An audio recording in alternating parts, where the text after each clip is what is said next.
Hey everyone, I'm Joe Talari with Metro Heating and Cooling. And I'm Justin Jobe. I'm with Enertech USA. And today on the HVAC show, we're going to be going over geothermal.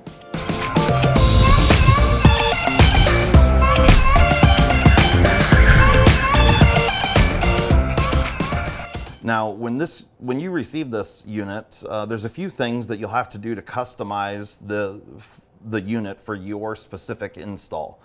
So one of the very first things is there is a row of jumpers on the lockout board. And here's one of them here. I have it in my hand. Now this is the extended jumper. So this one's actually easy to grab a hold of. But this one here goes on the actual test pin, which I will show you here in a moment. But there are actually 4 of these jumpers. Now these jumpers are located just to the right side of this bank of relays here on the lockout board. So you can see here relay number 3. Now your sticker might be a little different depending on the age of the unit. However, you can see in this row of 5 relays, the one in the center, just to the right of it, there is a row of 4 jumpers.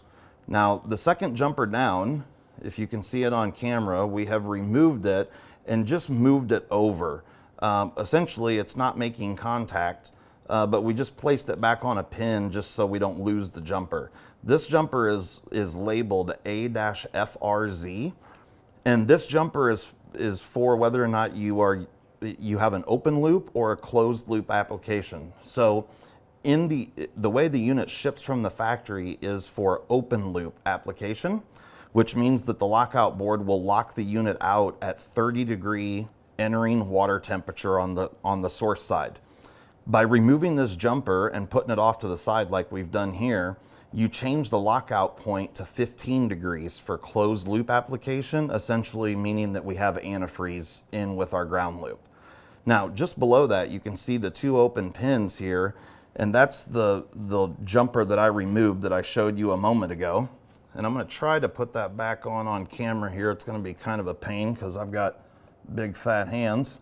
However, the test jumper, when you remove the test jumper, I don't know if you could tell or not, but the status light in the lower right hand corner was not flashing on this board. So now once I've got the test jumper back in, you can see that the status light is flashing, and this is where all of the lockout lights are in a row vertically here for this unit. So you got things like high pressure, low pressure, flow switch, and condensate overflow. Now all of those lights are visible through the cover that covers all of the electronics up. There is a little oval shaped window so you can view those lights. But all of your lockout lights will be located right there. So for a service tech, if you want to disable the time delays, you can grab and pull that test jumper and the status light will go off. However, the unit is still powered and you can use your mag jumpers and do any functions that you want without any time delays inside the unit. Now you still may have time delays on your thermostat and or zoning, but it disables the time delays internal to the unit. So if you're using jumper wires on your thermostat connections, you'll be able to get immediate reaction. So it's a nice feature that a lot of service techs overlook, and they just end up taking longer than they would need to otherwise.